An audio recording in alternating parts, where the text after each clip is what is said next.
Assalamualaikum warahmatullahi wabarakatuh. Salam guru penggerak, bergerak, tergerak, menggerakkan. Perkenalkan, saya Eni Nur Rahmawati, CGP Angkatan 11 Kabupaten Pelalawan. Saya akan memaparkan aksi nyata yang telah saya lakukan pada modul 1.4 Budaya Positif.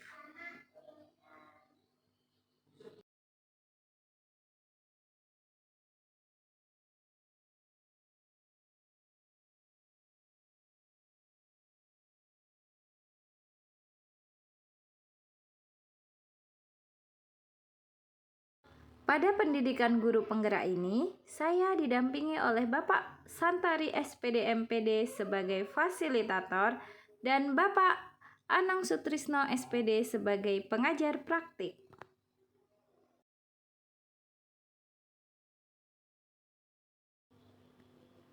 Rancangan aksi nyata yang akan saya lakukan.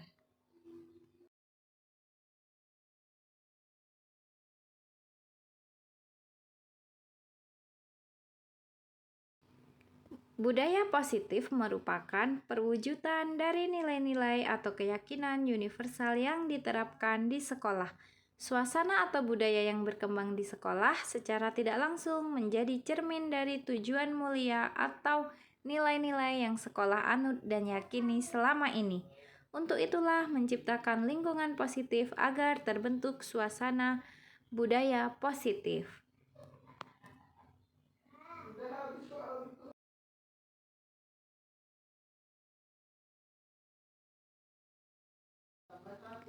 Tujuan pada kegiatan aksi nyata ini yaitu mewujudkan budaya positif di SMP Negeri 6 Pangkalan Kuras, mewujudkan lingkungan positif yang aman nyaman dalam pembelajaran di SMP Negeri 6 Pangkalan Kuras. Langkah selanjutnya yaitu saya melakukan diskusi dengan kepala sekolah. Saya melakukan diskusi untuk menyampaikan tujuan kegiatan, diseminasi budaya positif, dan mengatur jadwal pelaksanaannya. Kemudian pelaksanaan aksi nyata, di sini saya mengundang para Bapak Ibu guru SMP Negeri 6 Pangkalan Kuras untuk menghadiri acara penyebaran pemahaman tentang budaya positif yang dilakukan pada hari Jumat 23 Agustus 2024 di Ruang Guru SMP Negeri 6 Pangkalan Kuras.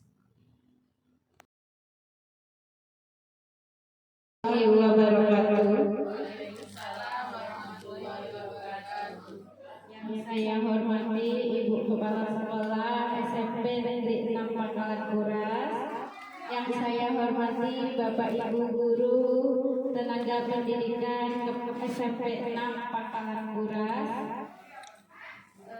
Sebelumnya saya ucapkan terima kasih kepada Ibu Kepala Sekolah yang telah memberikan izin sehingga dapat berjalan acara kegiatan pagi ini, diseminasi budaya positif atau penyebaran pemahaman tentang budaya positif yang saya dapatkan di program pendidikan guru penggerak angkatan 11 Kabupaten Pelalawan.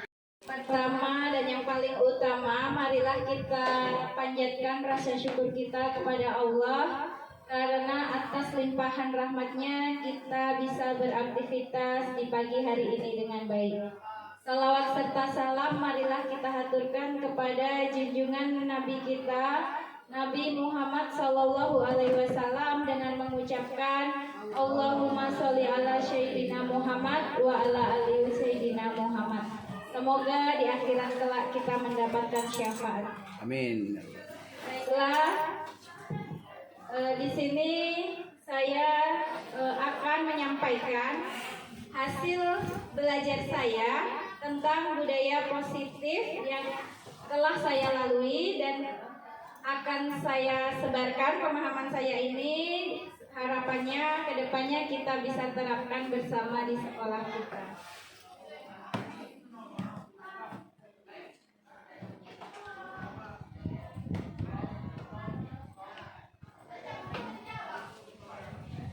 Sebelum kita masuk ke materi, kita senyum dulu 15 detik. Tujuannya untuk memunculkan atau menimbulkan hormon endorfin di tubuh kita sehingga memiliki kekebalan tubuh yang meningkat dan mengurangi stres.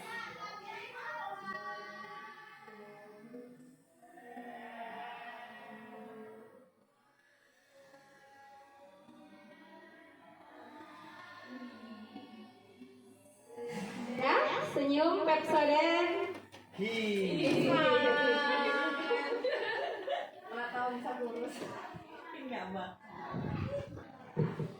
Tujuan kegiatan kita itu saya harapkan kita semua bisa memahami konsep inti dari materi budaya positif serta menerapkan konsep-konsep budaya positif dalam pembelajaran dan seluruh aktivitas kita dalam kehidupan sehari-hari.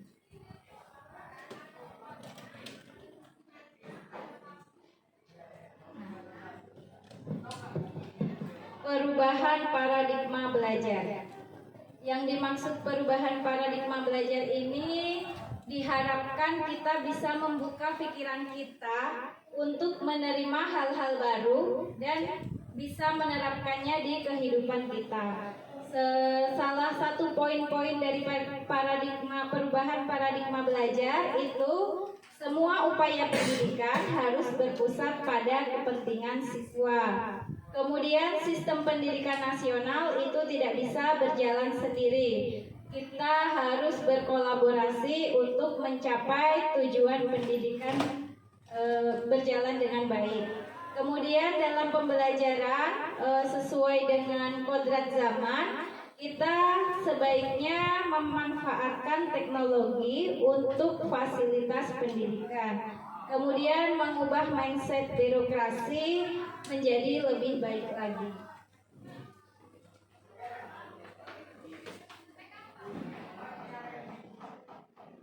Menurut Ki Hajar Dewantara, hendaknya pendidik atau guru itu tetap terbuka atau melakukan berbagai pembaharuan, tetapi tetap harus waspada terhadap perubahan yang terjadi. Artinya kita itu bisa mengikuti perkembangan zaman yang ada. Sekarang ini memang eranya anak-anak kita ini kan sudah terkontaminasi dengan teknologi. Jadi kita harus mengikuti cara mendidik mereka dengan perkembangan zaman itu, tapi tetap harus pada norma-norma yang baik.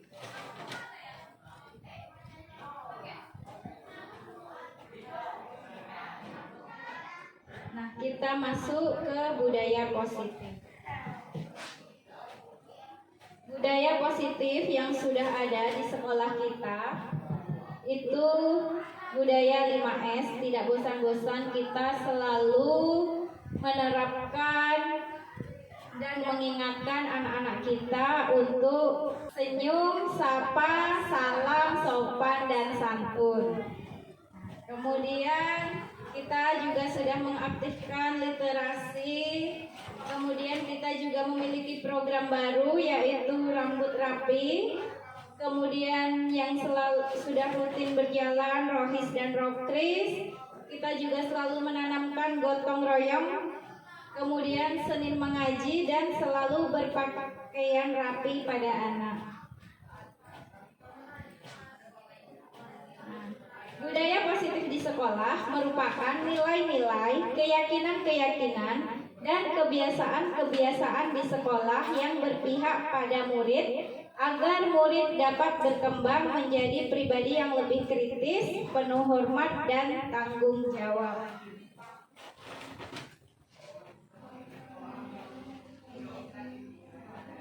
Adapun materi pada budaya positif ini yaitu teori motivasi, hukuman dan restitusi, kemudian keyakinan kelas, kebutuhan dasar manusia dan dunia berkualitas, restitusi 5 posisi kontrol, dan segitiga restitusi. Yang pertama yaitu teori motivasi dan hukuman.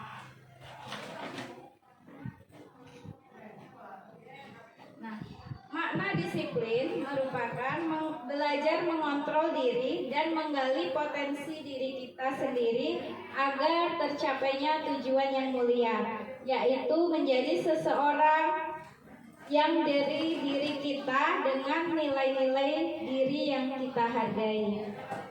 Tujuan dari disiplin positif menanamkan motivasi intrinsik atau motivasi dari dalam diri kita sendiri, dari dalam diri murid kita, dengan menjadi orang yang mereka inginkan dan menghargai dirinya sendiri dengan nilai-nilai kebajikan yang mereka percaya. Nah, adapun nilai-nilai kebajikan merupakan nilai-nilai yang disepakati bersama, terlepas dari suku, bangsa, agama, bahasa, ataupun latar belakangnya.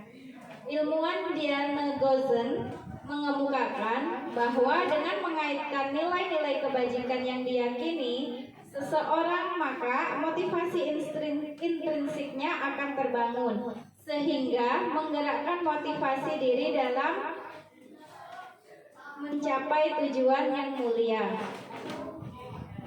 Jadi ketika kita atau murid kita sudah memiliki motivasi intrinsik atau dari dalam dirinya sendiri, tanpa kita suruh, mereka sudah akan berangkat atau mengerjakan hal-hal kebajikan itu. Contohnya, apabila murid kita sudah punya rasa sadar diri terhadap tanggung jawabnya, ketika azan dia sudah langsung ke musola. Kita harapkan kita bisa menanamkan nilai-nilai tersebut untuk murid-murid kita nanti.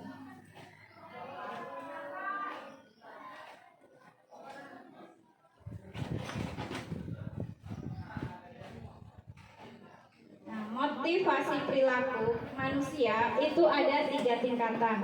Yang pertama, tingkatan motivasi pertama itu untuk menghindari ketidaknyamanan atau hukuman. Motivasi yang kedua itu mengharapkan imbalan atau penghargaan. Dan motivasi yang ketiga, mereka menyadari dan mereka ingin menghargai dirinya sendiri. Jadi kalau kita lihat dari 3 tingkatan motivasi ini, sepertinya murid-murid kita masih di tahap menghindari hukuman, ya Bu ya. Jadi kita harapkan nanti kita bisa meningkatkan motivasi murid-murid kita sehingga mereka sadar untuk menghargai dirinya sendiri.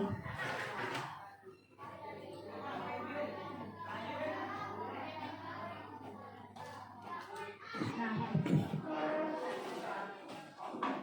identitas seorang diri itu bisa kita lihat apabila kita memberi hukuman, itu bisa membuat identitas murid kita itu menjadi orang yang beridentitas gagal. Kemudian kalau konsekuensi dan restitusi itu diharapkan kita bisa menguatkan karakter murid-murid kita sehingga mereka menjadi siswa yang memiliki identitas yang sukses. Maksudnya dia bisa menyadari dan menghargai dirinya sendiri. Ciri-ciri dari identitas gagal atau hukuman itu biasanya membuat suasana menjadi tidak nyaman. Kemudian ada hal-hal yang menyakitkan yang harus terjadi. Kemudian korban mendapatkan keadilan. Murid atau anak akan merasa tersakiti. Untuk konsekuensi dan restitusi itu kita bisa, jika kita terapkan, itu bisa membuat anak menjadi anak yang menghargai dirinya sendiri dan memiliki identitas sukses. Contohnya, apabila kita terapkan restitusi, maka akan menguatkan karakter anak dalam jangka panjang. Kemudian bisa memberi penguatan pada murid dan dapat memecahkan masalah. Kemudian dampaknya siswa bisa menjadi lebih bertanggung jawab terhadap perilaku yang telah mereka lakukan.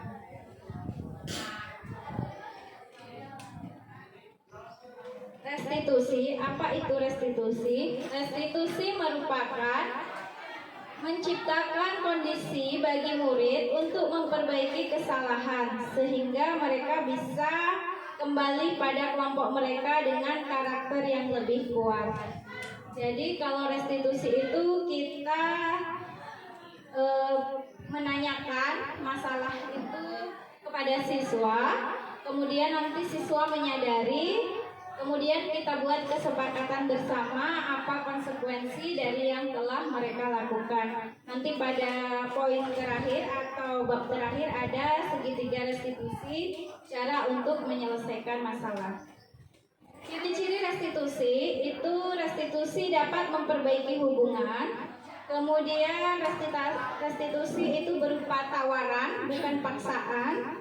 Restitusi bersifat menuntut untuk melihat ke dalam diri.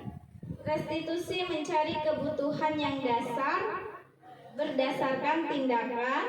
Kemudian restitusi adalah cara yang paling baik, berfokus pada karakter dan menguatkan.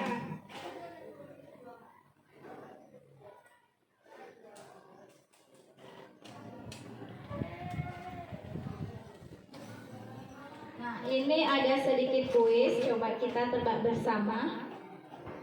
Mencatat 100 kali di dalam buku dengan kalimat saya tidak akan terlambat lagi karena terlambat ke sekolah. Menurut Bapak Ibu, sanksi, konsekuensi atau hukuman?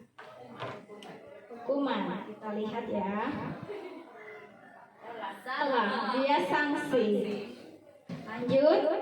Lari mengelilingi lapangan basket 2 kali karena terlambat hadir di sekolah. Hukuman atau sanksi? Hukuman. Hukuman, kita lihat. Betul. Membersihkan coretan yang dibuat di meja tulis. Sanksi. Sanksi, konsekuensi atau hukuman? Sanksi. Sanksi. Betul. Murid diminta push up 15 kali karena tidak menggunakan masker ke sekolah. Hukuman. Hukuman. Betul. Menggantikan kertas tugas temannya yang telah dicoret-coret. Sanksi. Sanksi atau hukuman? Sanksi. Betul. Berjemur di lapangan basket pukul 12.00 siang karena mengobrol dengan teman. Hukuman. Hukuman atau sanksi? Hukuman, betul.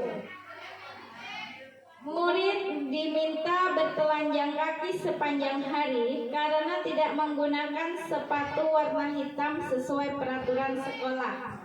Sanksi atau hukuman? Hukuman. Sanksi atau hukuman? Hukuman. Sanksi? Coba kita lihat. Hukuman. Ya, hukuman. Berdiri di depan kelas sambil mengangkat kaki satu karena tidak bisa menjawab pertanyaan. Hukuman. Hukuman. Betul. Membersihkan tumpahan air di meja tulis karena tersenggol pada saat belajar. Sanksi atau hukuman? Sanksi. Sanksi. Betul. Kehilangan 10 menit jam istirahat untuk mengerjakan tugas karena terlambat datang dan tertinggal pelajaran selama 10 menit. Sanksi atau hukuman? Hukuman. Sanksi atau hukuman? Hukuman. Sanksi, coba kita lihat ya. Oke, karena dia menggantikan ya. Duduk di bangku di pinggir lapangan pada saat jam istirahat tidak diizinkan bermain oleh guru piket karena mencederai teman saat bermain di lapangan. Sanksi atau hukuman? Duduk di bangku pinggir lapangan jam istirahat tidak diizinkan. Hukuman. Hukuman, kita lihat. sanksi, konsekuensi ya. Terlambat hadir di pembelajaran daring 15 menit dan diminta untuk tinggal 15 menit sesudah kelas usai untuk membahas ketinggalan pelajaran. Sanksi. Sanksi atau hukuman? Sanksi. Sanksi, betul. Lari mengelilingi lapangan basket 2 kali karena terlambat 10 menit untuk pelajaran PJOK. Sanksi atau hukuman, Mbak Pram? Sanksi? Hukuman. Hukuman? Hukuman. Sanksi karena masih di lingkup PJOK-nya. Membersihkan WC sekolah karena mematahkan pensil kawannya. Hukuman. Oke, kalau konsekuensi harusnya bagaimana, Bapak Ibu? Mengganti. Harusnya mengganti pensil kawannya. Betul 10 cuman. Jadi Ternyata kita salah paham. Jadi kalau konsekuensi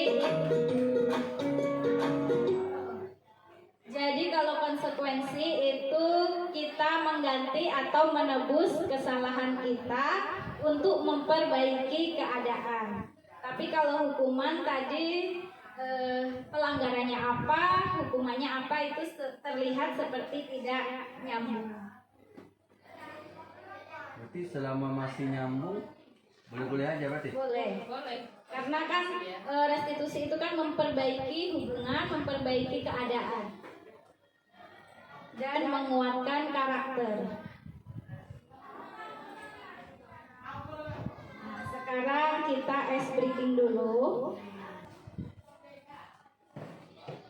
Nah, ice breakingnya untuk meningkatkan keharmonisan kita dan mengetahui seberapa bestinya kita. Setiap orang nanti menyebutkan 2 fakta yang benar dalam hidupnya dan 1 yang salah. Nanti kita secara berantai, seumpamanya Bu Dila menyebutkan 2 fakta yang benar, 1 yang salah, nanti Pram yang menjawab. Umpamanya saya lah contoh. Saya memiliki poin 1, saya memiliki anak 2. Poin 2, saya seorang guru IPA. Poin 3, saya tinggal di Desa Harapan Jaya. Jadi nanti yang menebak umpama Bu Dila, manakah poin yang 2 benar dan 1 salah? Jadi yang mana?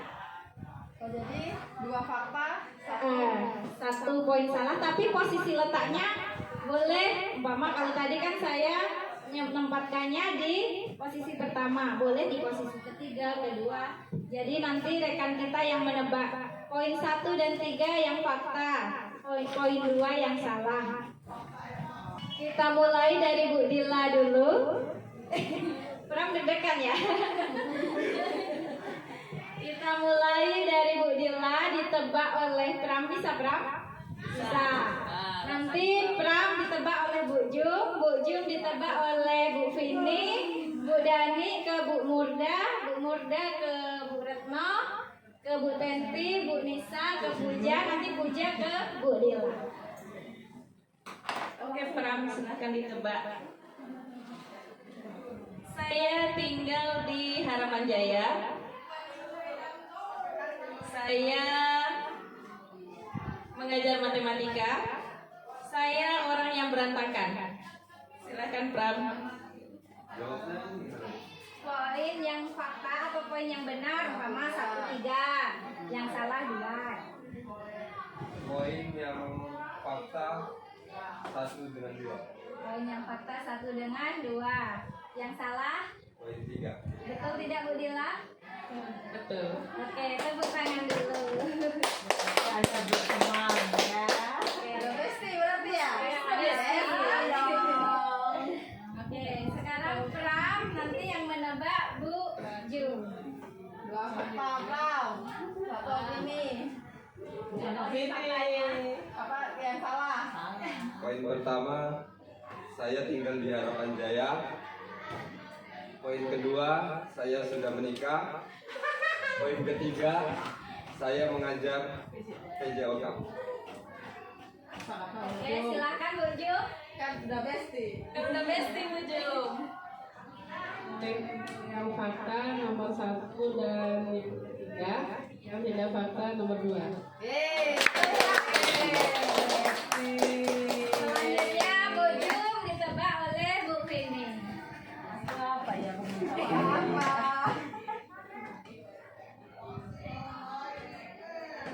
Saya tinggal di Desa Meranti Jalur 7. Saya jurusan Pendidikan Agama Islam. Dan saya punya anak 1. Dijawab oleh Bu Fini. Poin salah nomor 3, dan benar 1 dan 2. Tuh.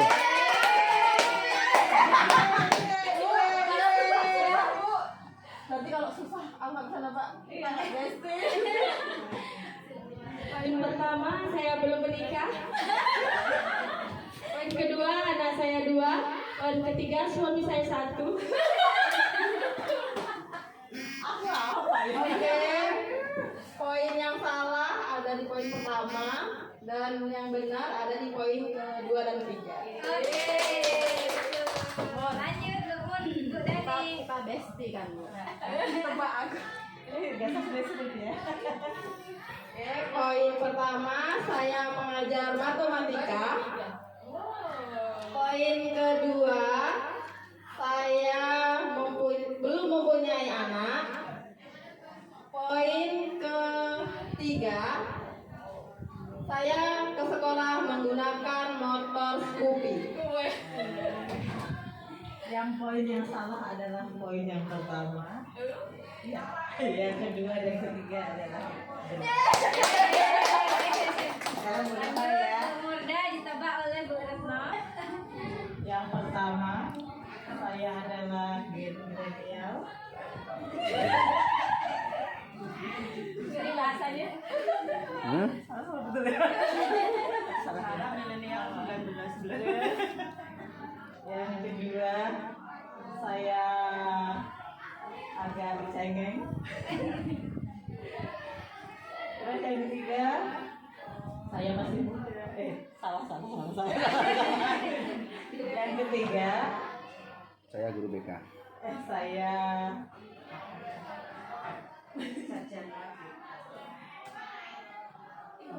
aku kak lupa Bu. Saya guru BK. Saya guru BK udah itu aja. Oke, Bu Retno. Baik,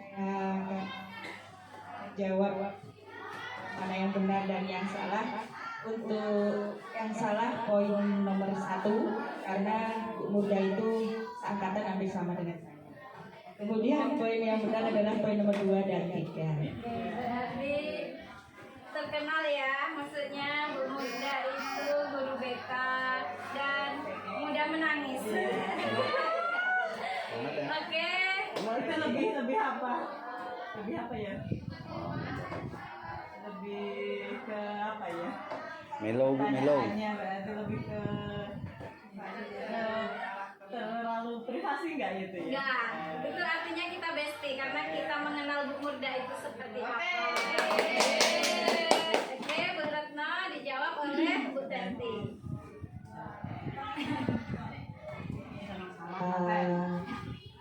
Saya sarjana BK poin pertama. Yang kedua saya masih berumur 30 tahun. Wow. Yang ketiga anak saya sudah 3. Yang benar jawaban nomor 1 dan 3. Yang salah jawaban nomor 2. Oke. Lanjut Bu Terti ke dan Bu Isa. Yang pertama Bu Nisa, nama suami saya Bonus Tumbean. Yang kedua saya seorang tata usaha. Yang ketiga saya langsing. Wah, ini saya ini jawabannya Nis. Jawaban yang benar nomor poin 1 dan poin 2. Poin 3 tidak sesuai fakta. Gimana Bu Terti? Sesuai? Kalau gitu nggak Langsung.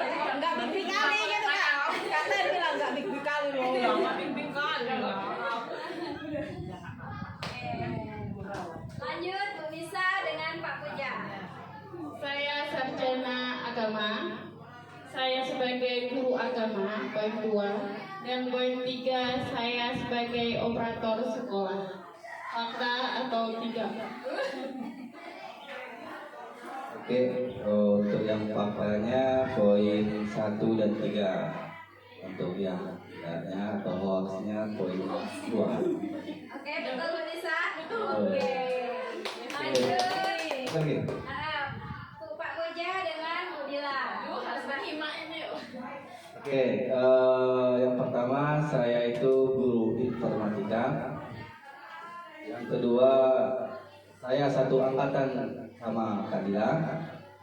Yang ketiga anak saya 5.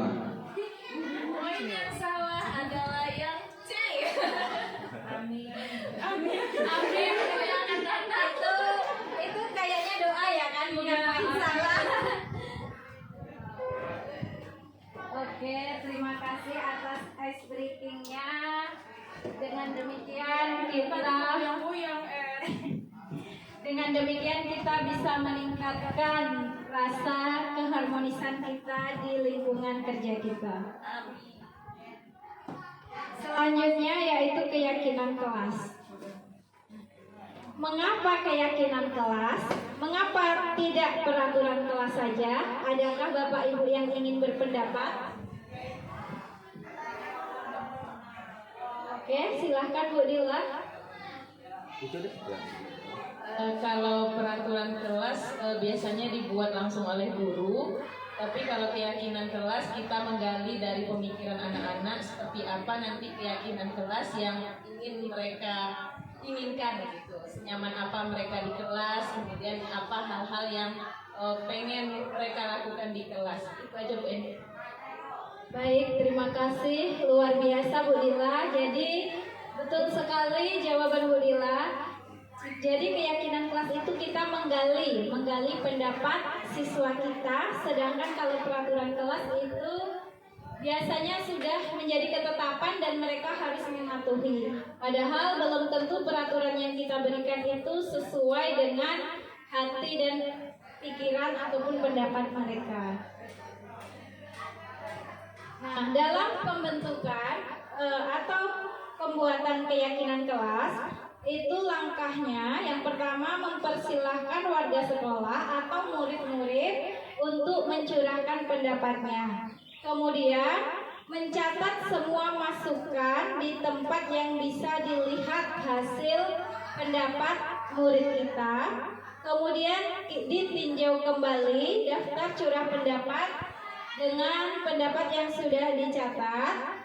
Kemudian ditinjau ulang keyakinan kelas dan ditetapkan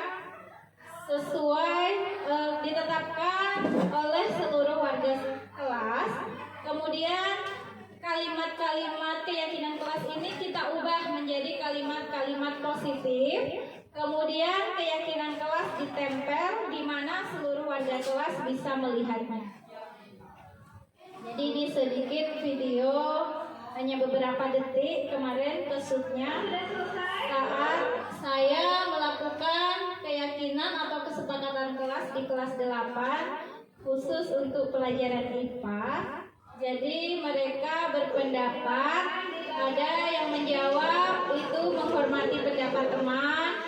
Kemudian jika ingin bertanya angkat tangan terlebih dahulu, menghargai pendapat teman tadi sudah ya. Kemudian selalu aktif dalam belajar, menjaga kebersihan dan selalu jujur. Jadi nanti ketika sudah kita sepakati bersama, kita bentuk dalam sebuah poster atau tulisan di mana siswa kita bisa melihat keyakinan kelas itu. Nah, selanjutnya yaitu kebutuhan dasar manusia. Kebutuhan dasar manusia itu ada 5 poin, di mana kebutuhan dasar untuk bertahan hidup, kebutuhan dasar untuk mendapatkan kasih sayang dan rasa diterima, kemudian kebutuhan dasar pengakuan atas kemampuannya, kebutuhan dasar kebebasan dan kesenangan. Jika kita bisa mendapatkan atau saat kita mendapatkan salah satu poin di antara 5 ini, kemudian kita sedang memikirkan itu, maka itu bisa disebut sebagai dunia berkualitas. Contohnya, saya saat ini sedang merenung. Oh, ternyata kemarin habis gajian. Saya merasa bahagia karena kebutuhan bertahan hidup saya itu terpenuhi, kira-kira. Nah, jadi setiap hari jika kita bisa berada di posisi atau di alam pikiran dunia berkualitas, kita bisa merefleksikan diri kita, kira-kira kebutuhan apa yang sedang kita butuhkan, dan kita akan berpikir bagaimana cara untuk memenuhinya. Jika kita memenuhinya dengan mengidentifikasi kebutuhan apa, bisa membuat atau mendorong kita untuk berperilaku. Jika kita ingin mendapatkan hal-hal yang positif, maka akan mendorong kita untuk berperilaku positif. Seperti itu contohnya. Nah, kemudian restitusi 5 posisi kontrol.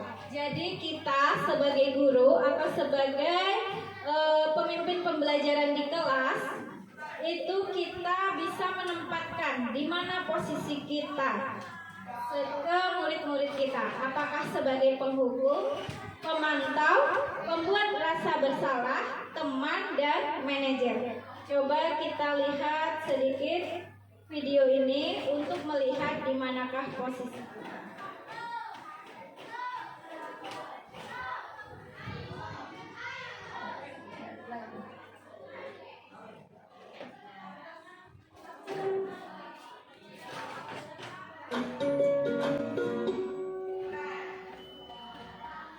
Salam bahagia Ibu dan Bapak guru hebat. Dalam penerapan disiplin positif restitusi, salah satu program yang dikembangkan adalah 5 posisi kontrol. 5 posisi kontrol dalam restitusi adalah proses perjalanan seorang pendidik agar dapat mengenali dirinya. Pada video kali ini, kita akan membahas tentang 5 posisi kontrol yang dikembangkan oleh Diane Gosson dan contoh penerapannya.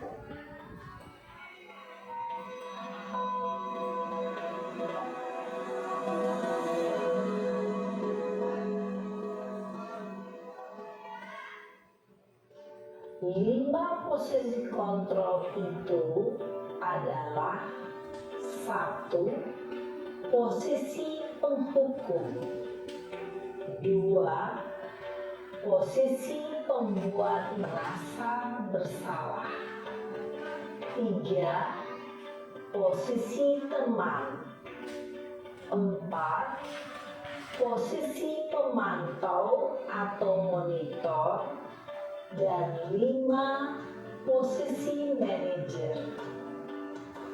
Untuk lebih memahami kelima posisi tersebut, mari kita saksikan kasus Naren yang terlambat hadir 20 menit di sekolah dan melihat bagaimana kelima posisi kontrol dalam menghadapi masalah tersebut.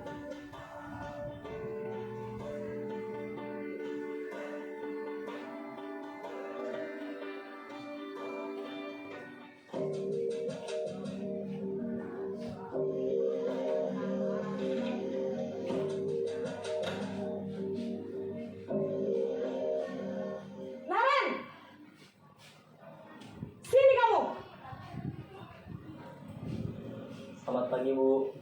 Selalu terlambat. Kamu deh, pasti terlambat. Maaf, Bu. Saya... Apa?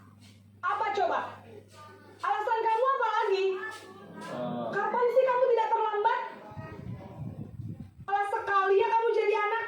Saya... Dasar pemalas. Gak kapok-kapok sih kamu. Sudah berapa kali terlambat? Sana, kamu keliling lapangan basket 2 kali. Kenapa saya harus keliling lapangan basket, Bu? Kenapa? Kamu melawan ibu? Berani-beraninya jawab. Sudah terlambat, masih berani jawab pula. Sekarang, keliling lapangan basket 5 kali sekalian. Biar kapok. Cepat. Pergi sana ke lapangan basket.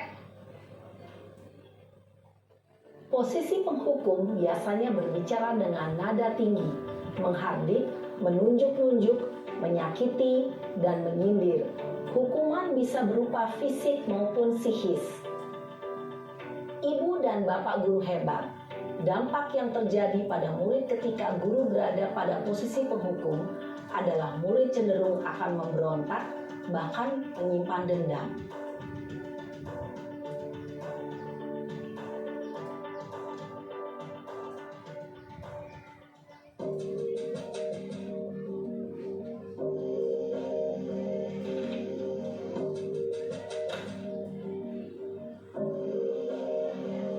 Naren!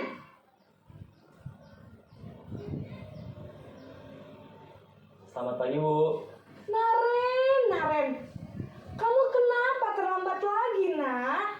Ya Tuhan, Naren. Kamu senang ya bikin ibu susah ya? Kalau kamu terlambat lagi, nanti ibu yang ditegur bapak kepala sekolah, nak.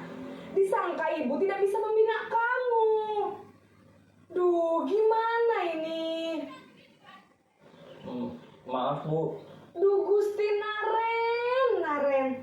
Kamu suka ya kalau ibu ditegur bapak kepala sekolah?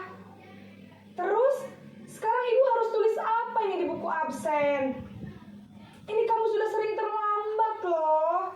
Ibu harus apa coba? Maaf, Bu. Maaf sekali. Ya sudah, lain kali jangan bikin ibu susah lagi ya, nak ya. Ibu tidak akan kuat lagi kalau kamu begini terus. Bisa jantungan kalau ibu ditegur bapak kepala sekolah. Sana cepat ke kelas. Maaf ya, Bu. Maaf sekali.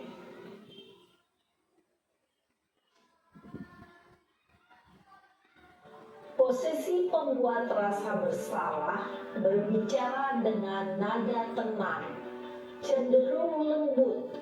Namun kata-kata yang diutarakan membuat murid merasa menjadi orang yang gagal.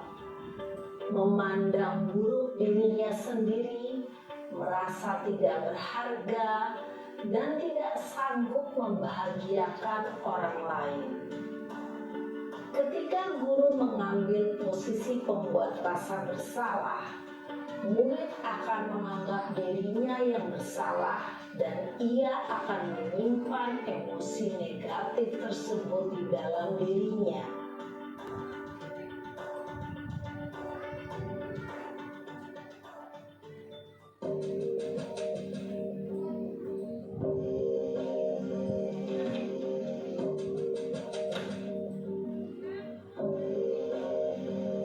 Naren!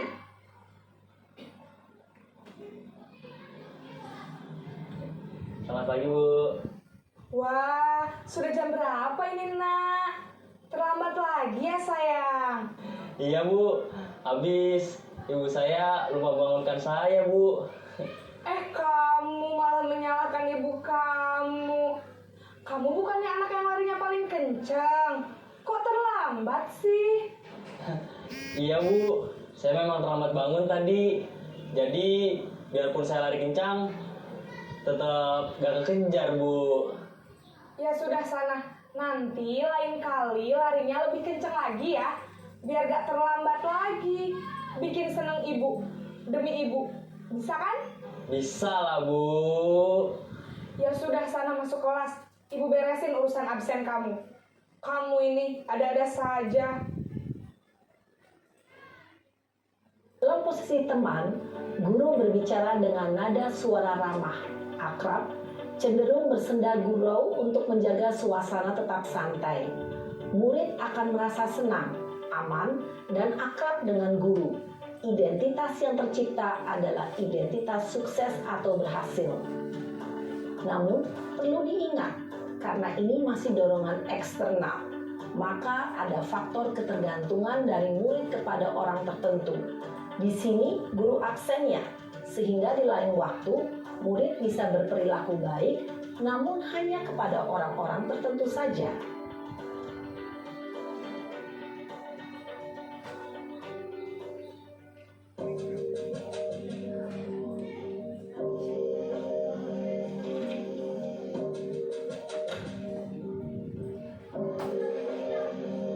Naren,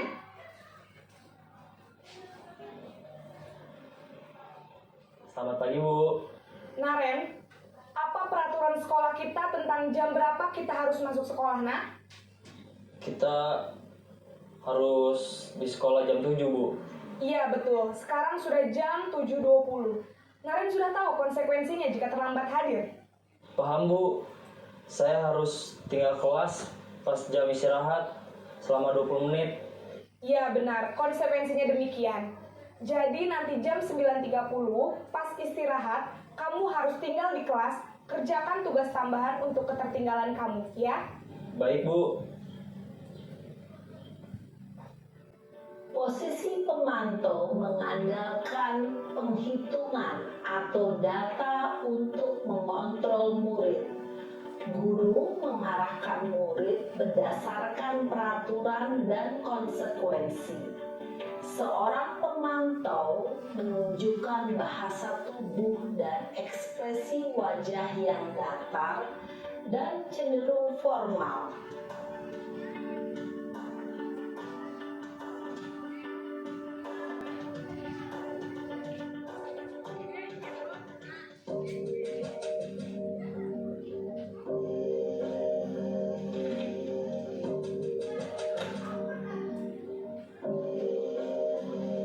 Naren!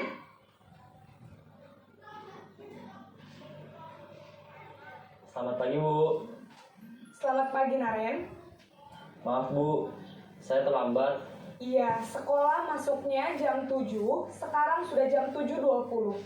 Jadi sekarang bagaimana ini, Naren? Maaf, Bu. Saya lupa setel alarm saya semalam. Baiklah, menurut kamu, keyakinan sekolah yang mana yang perlu kamu tingkatkan? Menghargai diri sendiri dan orang lain mungkin ya, Bu. Setuju. Jadi, apakah Naren meyakini prinsip saling menghormati tersebut? Iya, Bu. Saya meyakininya. Apakah Naren bersedia memperbaiki masalah keterlambatan ini? Bersedia, Bu. Bagaimana kamu akan perbaiki masalah keterlambatan ini? Saya akan coba untuk tidak lupa menyetel alarm saya, Bu. Baik, kalau Naren lupa menyetel alarm di rumah, ada orang yang kira-kira bisa bantu mengingatkan tidak? Ada, Bu. Kakak saya, Kak Ema. Ada lagi selain Kak Ema? Selain Kak Ema, ada ibu saya. Baik, jadi yang mengingatkan Naren adalah Kak Ema dan ibu kamu ya? Kira-kira akan mulai setel alarm kapan nih, Naren? Setelah pulang sekolah, akan segera saya lakukan. Baik, jadi Naren akan setel alarm untuk bangun besok pagi dan akan diingatkan oleh kakak dan ibunda Naren ya. Ada lagi yang mungkin perlu dilakukan, Naren? Agar tidak terlambat bangun lagi. Tidak ada, Bu. Baik, Naren. Terima kasih untuk kerjasama kamu. Sekarang kamu perlu kembali ke kelas untuk belajar. Baik, Bu. Terima kasih. Posisi manajer adalah posisi kontrol yang disarankan untuk membimbing murid memiliki sikap disiplin yang positif, yaitu murid yang mandiri, bertanggung jawab, dan dapat memecahkan masalah. Tujuan dari posisi ini adalah agar murid dapat berefleksi atas tindakannya.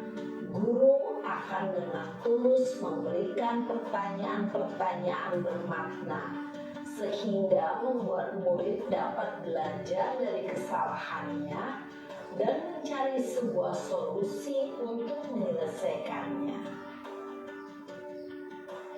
Ibu dan bapak guru hebat, Setelah mengamati adegan kelima posisi kontrol tadi, kira-kira posisi mana yang paling ideal? Posisi mana yang dapat menunjang motivasi intrinsik murid? Ya, tentu posisi manajer. Posisi ini memang posisi ideal yang ingin dituju setiap pendidik.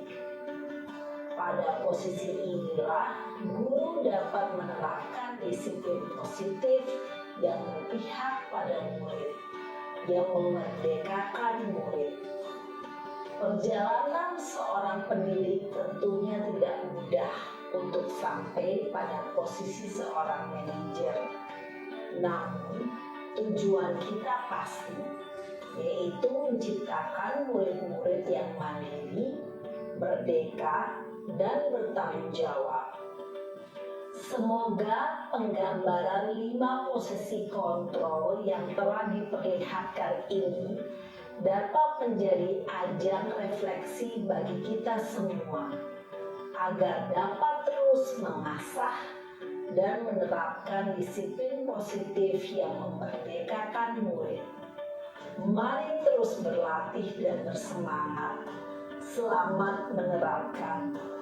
Salam dan bahagia, Ibu dan Bapak Guru hebat.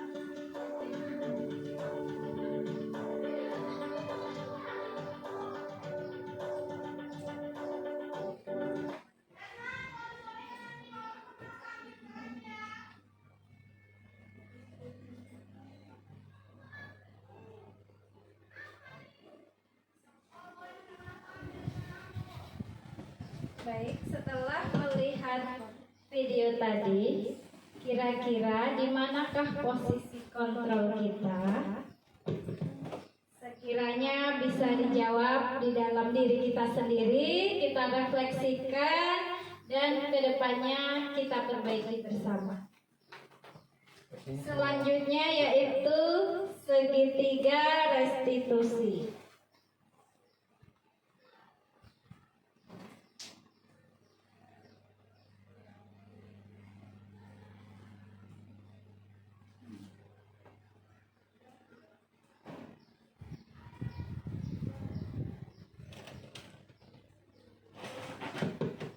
Segitiga restitusi. Jadi pada segitiga restitusi ini ada 3 tahapan. Yang pertama itu menstabilkan identitas, kemudian memvalidasi kesalahan dan menanyakan keyakinan.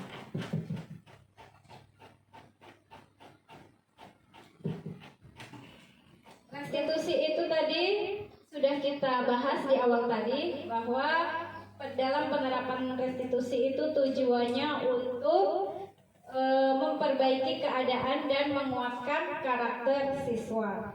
Jadi pada menstabilkan identitas ini prinsipnya adalah proses pembelajaran yang berperan untuk berdasarkan prinsip membuat kesalahan adalah bagian dari proses pembelajaran yang bermakna. Kemudian mengkritik murid yang sedang mengalami identitas gagal. Pertanyaan-pertanyaan yang kita ajukan dalam menstabilkan identitas ini, yaitu membuat kesalahan itu suatu yang wajar. Manusia tidak ada yang sempurna. Kemudian kita bisa memperbaiki masalah ini. Artinya siswa ini tidak kita buat panik. Jadi kita tenangkan dulu untuk menstabilkan identitas mereka.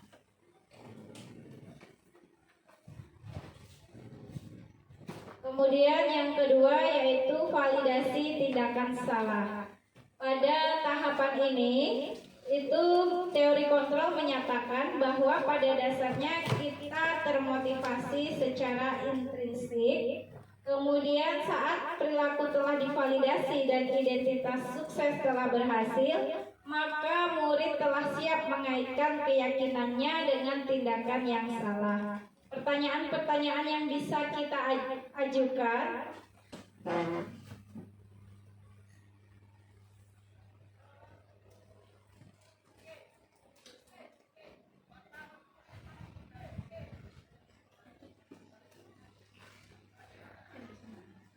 pertanyaan-pertanyaan yang bisa kita ajukan pada validasi tindakan salah ini, kamu bisa saja bertindak lebih gegabah dari ini, atau kamu bukan melakukannya tanpa alasan tertentu kan? Kamu pasti punya alasan kan kenapa kamu melakukan ini. Kemudian yang ketiga yaitu menanyakan keyakinan. Pada tahapan ini kita bisa mengajukan nilai-nilai apa yang telah kita sepakati, atau kamu ingin menjadi orang yang seperti apa.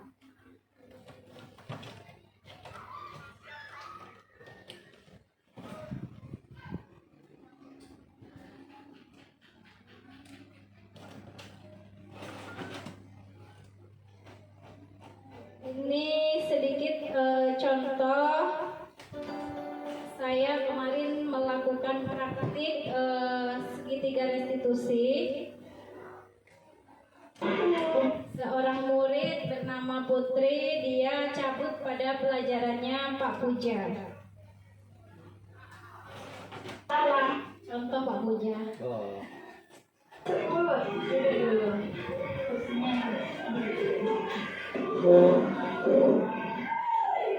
Kemarin Ibu dapat laporan, katanya Putri waktu pelajaran Pak Puja bolos ya? Iya.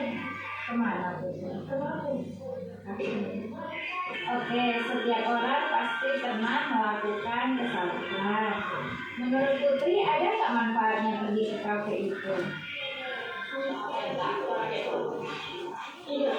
Nggak ada. Jadi pada tahap ini disebut sebagai tahap menstabilkan identitas. Kalau nggak ada manfaatnya, yang Putri lakukan itu benar atau salah? Tidak benar.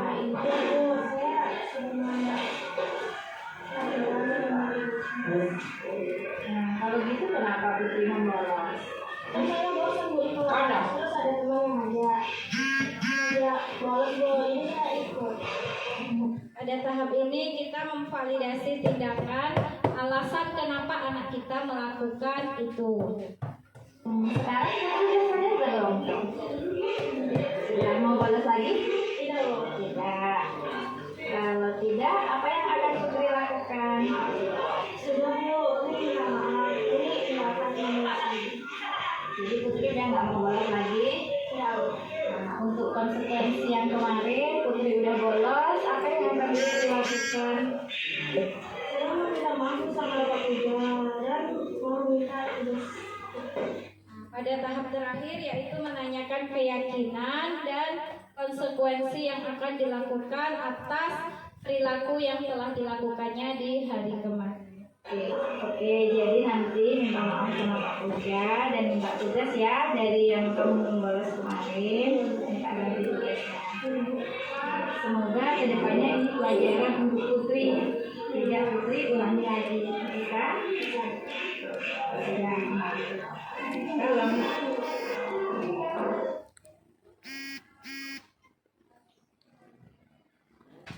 Demikianlah serangkaian materi tentang budaya positif yang saya sampaikan. Sekiranya Bapak Ibu ingin menambahkan atau ingin berpendapat, saya persilahkan. Pak Puja? Belum? Bu Dila atau Bu Ju? Bu Vini? Cukup? Jadi demikianlah materi budaya positif yang saya sampaikan. Jika ada kurangnya saya mohon maaf.